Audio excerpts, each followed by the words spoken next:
Good afternoon. This is Michael Wong. I'm on the National Board of Directors of Veterans for Peace, and I'm also the co-chair of the Veterans for Peace China Working Group, of which this YouTube channel is our official YouTube channel. I'm here today with Dee Knight, who I'd like to address. He's a longtime peace activist going back to the Vietnam War. He was a war resistor to the Vietnam War in Canada, and he was the editor of the Amex Canada newspaper, which was one of the key tools in organizing war resistors in Canada during the Vietnam War.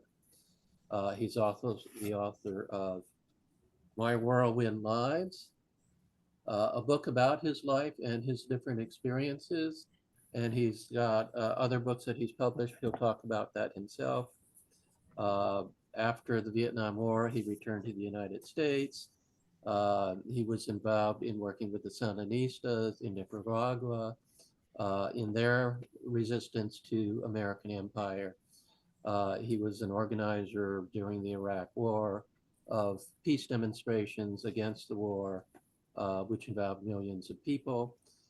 And he also is the author of a new book called A Realistic Path to Peace.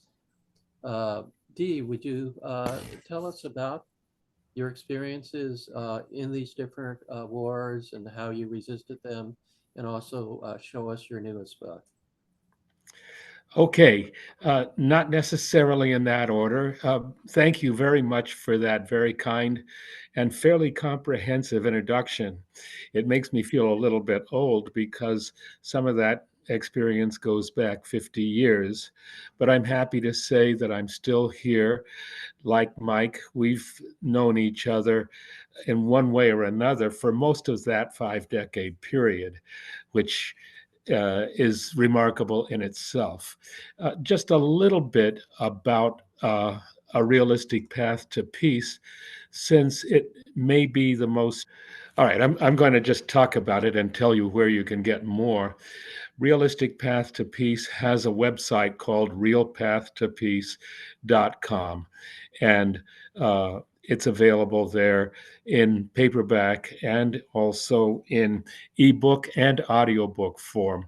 We can talk about that more if we need to. The most important thing about it is that it really is meant to debunk the big lies that we are dealing with, that is, the whole world is dealing with, uh, uh, in terms of the U.S. war efforts in China, Russia, and West Asia.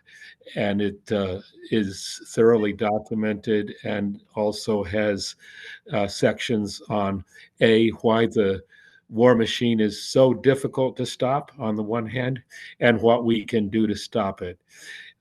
For Veterans for Peace, it's worth knowing that the book is dedicated to veterans for anti-war veterans, both Veterans for Peace and About Face, as well as active duty soldiers and sailors, and is meant to not only help build the movement, but identify the reasons that that is challenging and how we can do it better.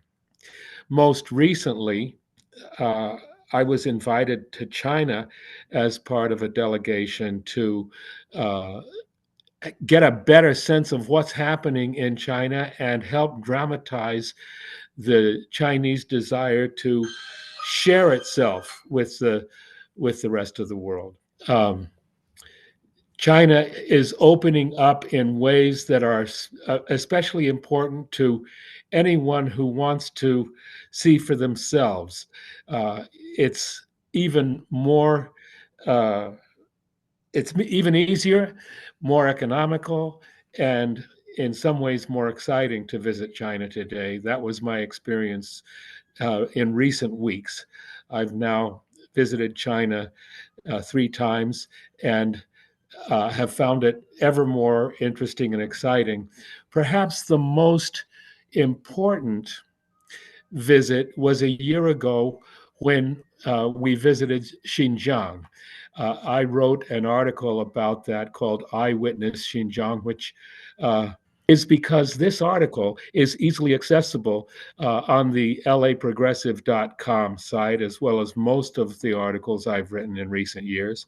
Uh, this particular article has, I think, very, very important information that makes it clear that the abuse of the Uyghur population, accusations of slavery and genocide are really thanks to former Secretary of State Michael Pompeo, who himself famously said, "We lied, we stole, we cheated. It's part of the glory of the American experience," and he meant that. And this big lie was important. Here is a picture of one of the largest mosques in China, which is located in Kashgar, an ancient city in the southwestern corner of Xinjiang, near the border with Pakistan. Here's a picture of the mechanical harvester that we witnessed cutting the cotton during last year's cotton harvest. Very important to know that the cotton is cut by mechanical harvest. There are contract workers that appear in the fields largely to clean up the areas that the harvester can't reach. Here's a picture of my delegation, which was called the China is Not Our Enemy delegation. My wife Consuelo was on the right. Our guide, Li Xiuhin, is in the middle. It's worth knowing that uh, Li Xiuhin is an expert guide who's available through the China US Solidarity Network. That's Jody Evans next to him, who is the China is Not Our Enemy coordinator of Code Pink. I think many people know her already. And Cecile Loomer on the far left as another member of our delegation. I just show that so that you can see it was real. This is important because the fantasy or the lies about Xinjiang have hurt China very much, and they have also hurt us. When I say us, I mean those of us who are trying to avoid a horrifying uh, U.S. war against China. They don't need it. We don't want it.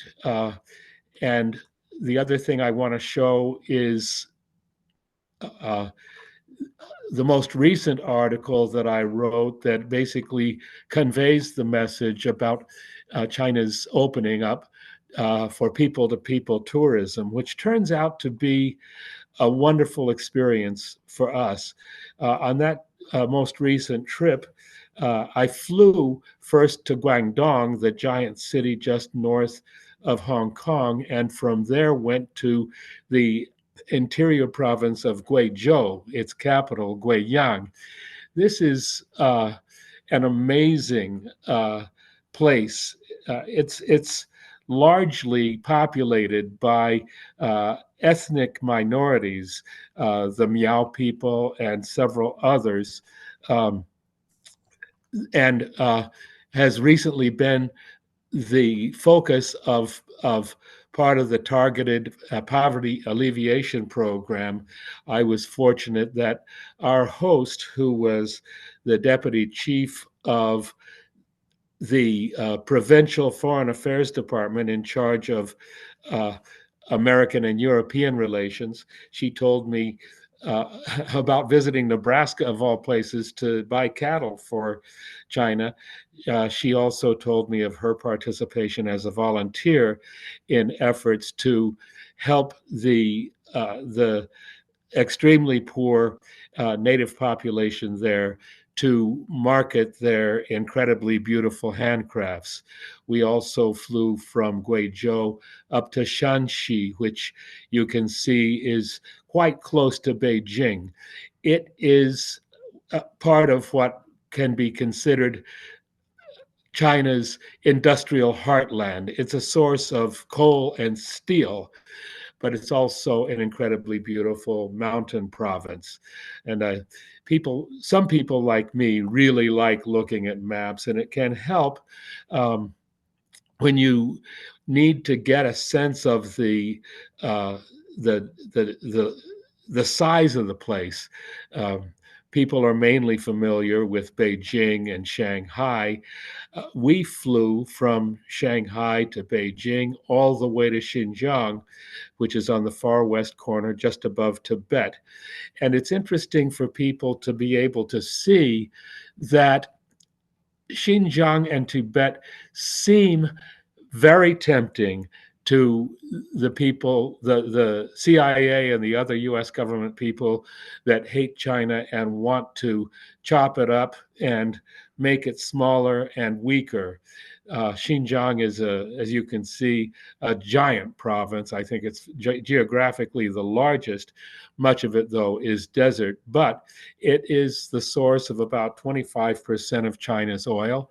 It's also the gateway to the the for the Belt and Road Initiative going to West Asia. Let me see if I can show that. I don't think I have it here, but I can probably get it for you. Um, Let me just see. This gives you a picture of some of the things I've done recently. Last summer, after visiting China for the second time, I had the joy and challenge of climbing up the Great Wall. Uh, but in addition, um, in this article, I share the report of an earlier trip that has the benefit of showing where we went. Notice that we started in Taiwan before going to Shanghai and then to Beijing and then all the way across the country to the capital of Xinjiang and down to Kashgar on the border with Pakistan, and then back to Changsha, the capital of Hunan, which was Mao Zedong's home province. And on this map, you can see that Changsha is actually fairly close to Guiyang, the capital of Guizhou, where we visited most recently. I just wanted to point out to people, if you look closely at that map, you'll see that Xinjiang borders several Islamic countries, several Yeah, Muslim countries, as well as India.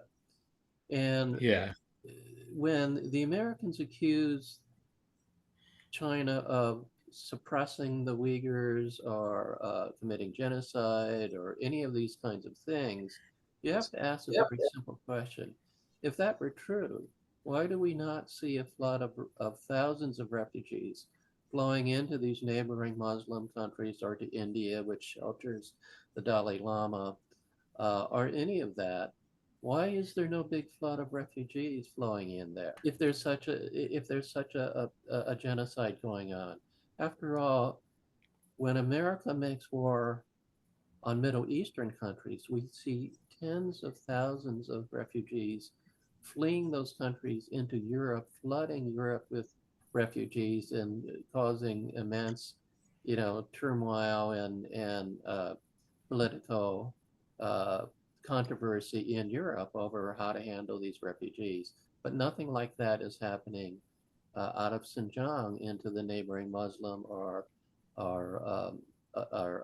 India.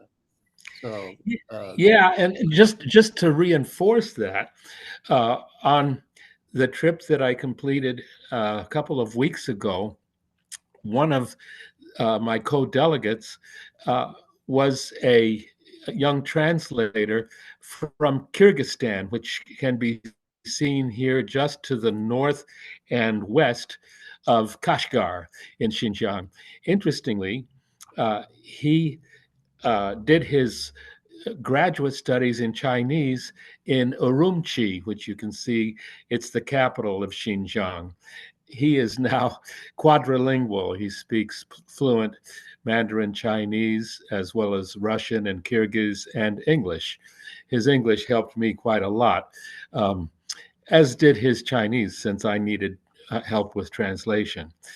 The fact that he uh, is Muslim and that Kyrgyzstan is a nearly 100% Muslim state, just as Kazakhstan to the north and Pakistan and Afghanistan, is significant.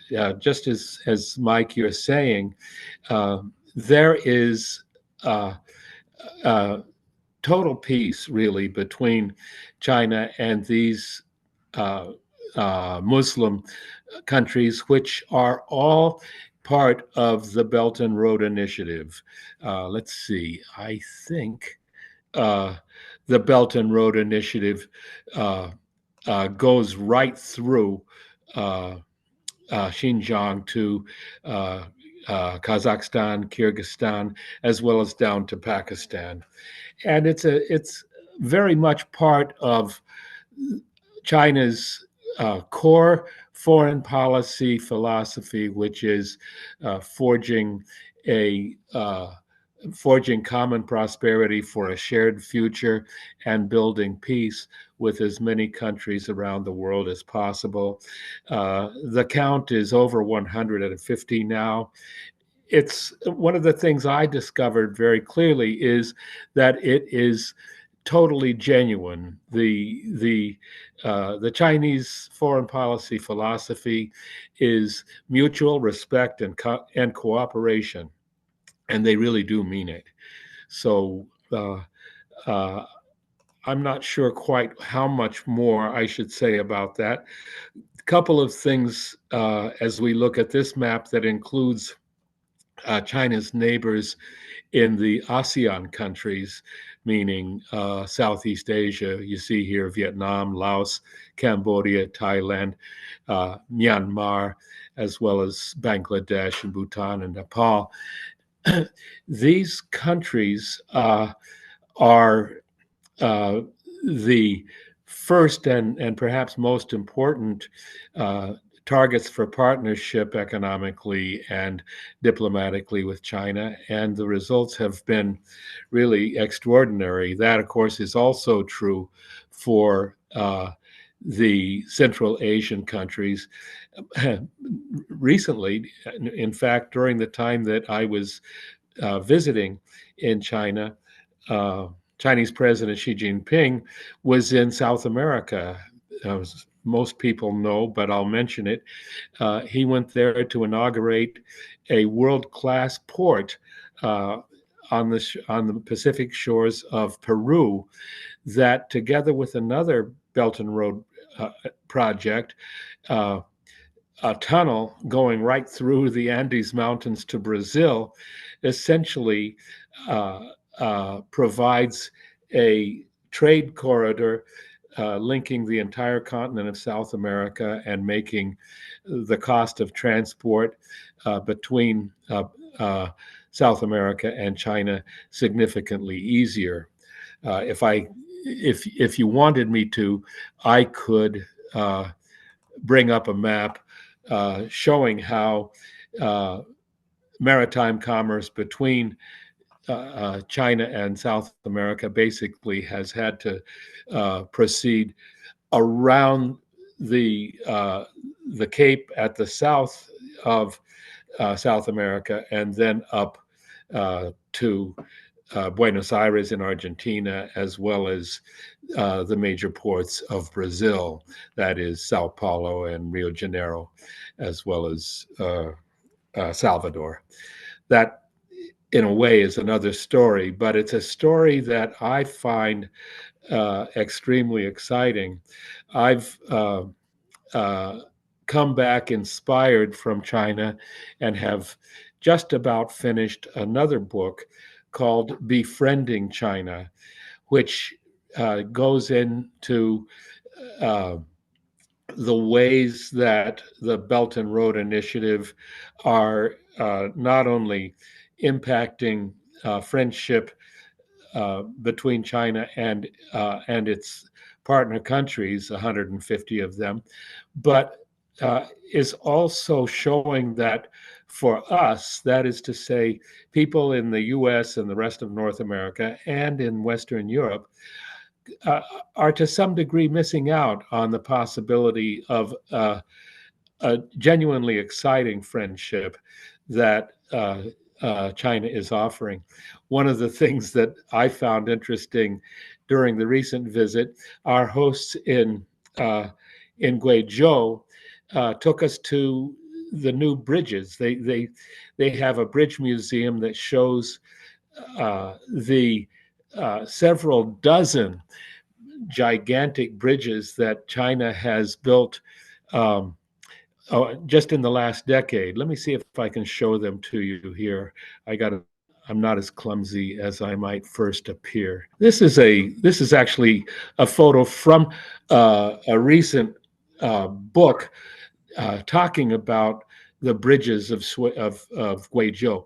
This particular bridge, as you can see, is actually several dozen miles long, and I don't have the feet high, and is spanning several mountains through the Guizhou province, which happens to be 90% mountains. So it gives you a sense.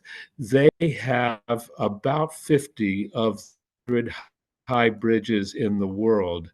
And one of the results is that they are featuring uh, paraglide tours. If you're into parachuting, you can go to Guizhou and get on a tour of paragliders. It's not for me.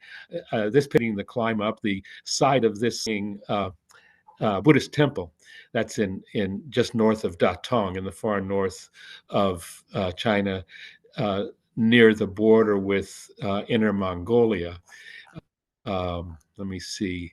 Yeah, this particular photo gives you a perspective on what that hanging temple looks like. Those temples are actually quite famous. In ancient times, they were built. Last June, when I visited Shanghai, I was invited by the editors of the China Academy, who are the editors of Thinkers Forum. And I've done a couple of interviews with them that are available through either the realpathtopeace.com or DeeKnight.blog. One of them is of special interest to Veterans for Peace, the Veterans for Peace audience, because it focuses on the need to find ways to help active duty U.S. soldiers and sailors uh, avoid being cannon fodder and sitting ducks in the so-called West Pacific Theater, where they are arrayed uh, in several dozen bases. Actually, I think it's actually several hundred bases surrounding China.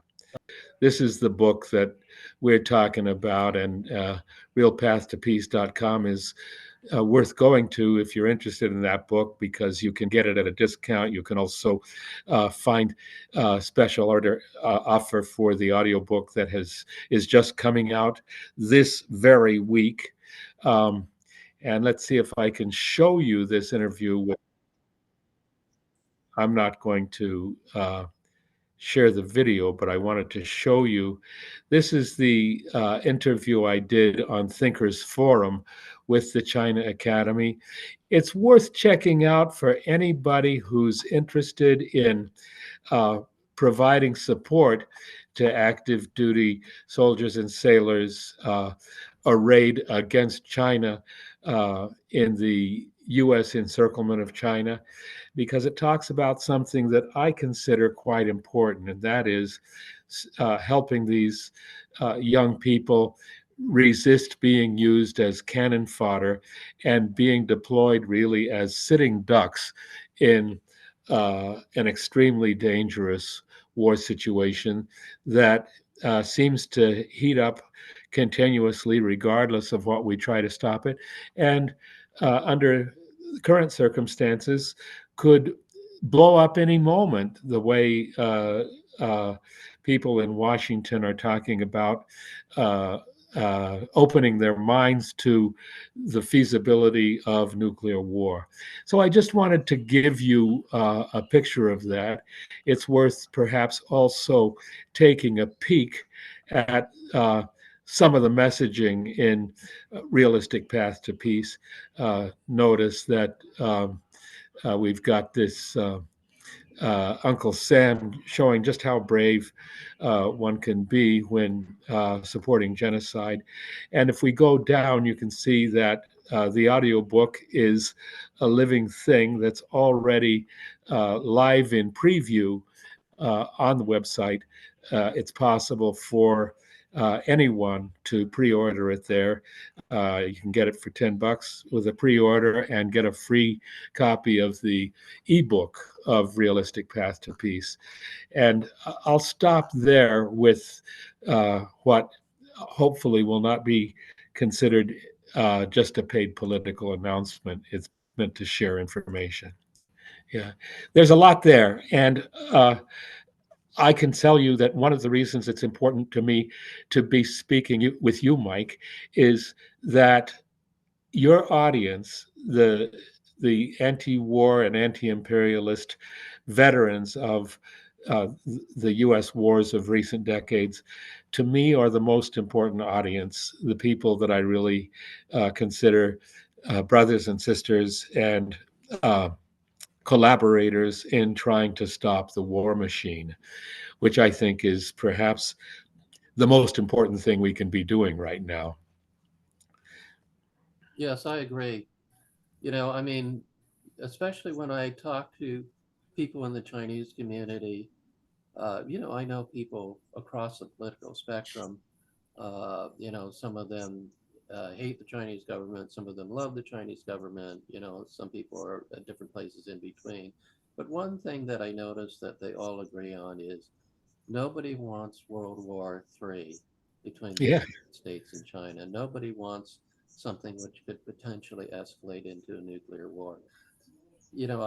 I have another video on this YouTube channel with Professor Fu Daiwei, who's a prominent professor in Taiwan, uh, and he is very clear in talking about public opinion on Taiwan, and the fact that although there's a wide range of public opinion in Taiwan about China, uh, the overwhelming majority of people in Taiwan do not want war with China.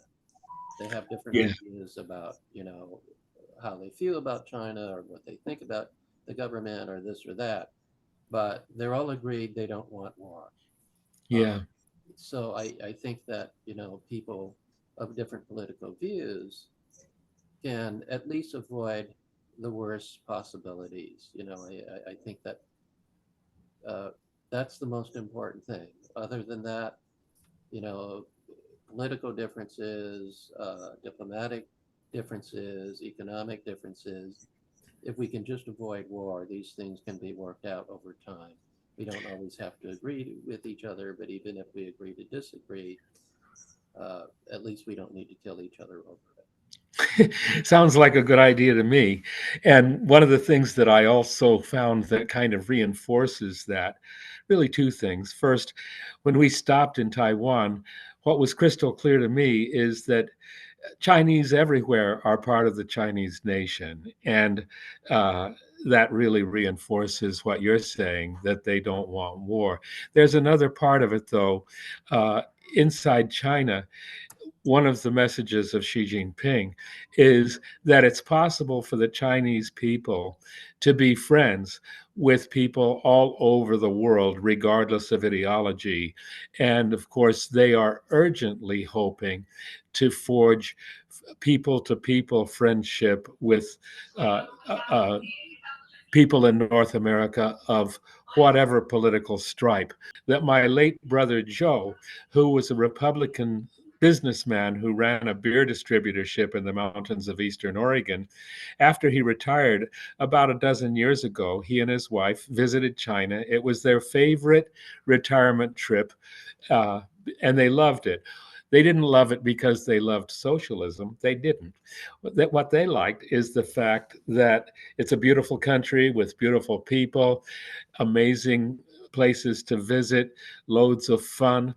Uh, they really reinforced the idea that you can go to China regardless of how you feel about politics, and become friends with the Chinese people and really enjoy it, and also learn more about how China exists. You know, it's an interesting thing that according to a recent Harvard study, over 90% of Chinese really like the way things are going in China. You know, they feel it's a good direction. Their wages have gone up and up, doubled and doubled again. The economy is doing great, and one of the other things that I found interesting was that this targeted campaign to of poverty alleviation has been very successful, and the result is that well over half the Chinese population is out of poverty. About 500 million people are considered middle income there. What does that mean? It means they can afford cars. Their housing for everybody is much better than here, and uh, employment is significantly better there. So, in many ways, life is very good. I was lucky that I met quite a number of people who speak English fairly well as a second language. I should say, though, that that's not the majority. I mean, a lot of people who, are embarrassed, and the best they can do is share a phone in which uh, uh, they speak and it's translated into English, and I speak and it's translated into Chinese. I'm trying to learn Chinese, but it's a big job. Chinese is not exactly Spanish when it comes to how easy it is to learn, but it's really worth it. I've been trying for several years, and I'll be intensifying it because I do hope to become even more of a friend to people in China. It's just too interesting and too exciting. Yeah, that's great. I've been trying to learn Chinese too, and I find it difficult as well. But like you said, things have improved so much in China. I know people who lived through the Cultural Revolution. Yeah, that was When I tough. talk to them now about it, they say, it was a really hard time. A lot of bad things happened. There were some positive things in it. The status of women improved dramatically during the Cultural Revolution because prior to the communists coming to power, of course, there was still things like foot binding and women being treated as property and that sort of thing that was left over from, the ancient times. Um, uh, the status of women during the Cultural Revolution actually improved dramatically. Uh, but, a lot of people were sent down. A lot of people uh, were pushed into, some people were even pushed into suicide. A member of Xi Jinping's own family committed suicide. So there were a lot of bad things that happened, but most of the people that I talk to who lived through the Cultural Revolution say, since then, things have improved so dramatically that they basically put that behind them and they say, look, conditions now are so much better. We don't imagine that any other government could have done what is basically an economic miracle. Life is good now. We've made our peace with the past. Um, Yeah, you it's know, absolutely true. The government policy is called reform and opening up, and it is really eye-popping. It's just so interesting, the things that have happened over the last several decades. Um, you almost get a sense that a big part of China is a middle class country. You know, people have cars, uh, good homes, good jobs, and uh, uh, a fulfilling lifestyle. It is worth noticing that the Chinese ethic is really focused around hard work, and people do work hard, and that's one of the reasons that China has advanced so fast. But on the issue of women, one of the things that I can say is that the hosts on our recent trips were predominantly women, and they were uh, uh, a combination of government functionaries on the one hand and people in community organizations that they recruited to help host our combined delegation, which had people from various countries and various levels of interest. So the it stimulated me to learn more and realize that a significant percentage of women hold professional jobs in not only medicine and education, but also in engineering and also government service.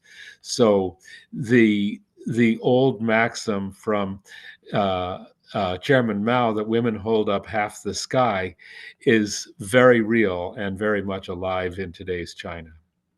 That sounds like a good place to end. Do you have any final comments before we close?